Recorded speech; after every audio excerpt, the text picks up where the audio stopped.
In today's video, I am going to teach you how to get Shopify authentication code.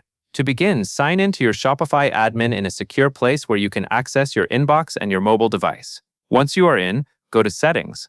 Take a moment to look through the options because the feature you need is usually grouped under Security or Account Access.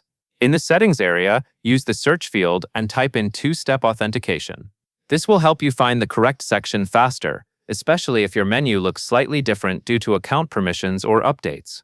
When you see the option for two-step authentication, open it and choose Setup Now. At this point, Shopify may ask you to log in again. This is normal. It is a security check to confirm it is really you making changes to sign-in protection. Enter your login details as prompted, then continue.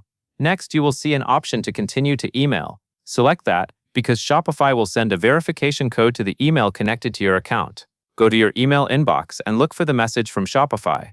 If it does not appear right away, give it a few seconds and check your spam or junk folder. Also make sure you are viewing the correct email account that is tied to your Shopify login.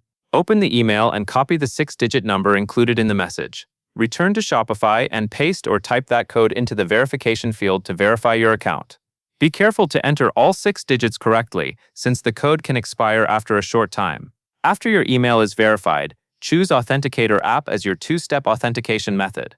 Shopify will display a QR code on the screen. On your phone, open your Authenticator app and use its option to add a new account by scanning a QR code. Scan the QR code shown in Shopify, and the app will generate a rotating code. Finally, enter the code from the Authenticator app back into Shopify. Then click Turn On to enable two-step authentication. Once it is enabled, keep your phone available when you sign in because you will need a fresh code from the app to complete future logins. That covers everything you need to know.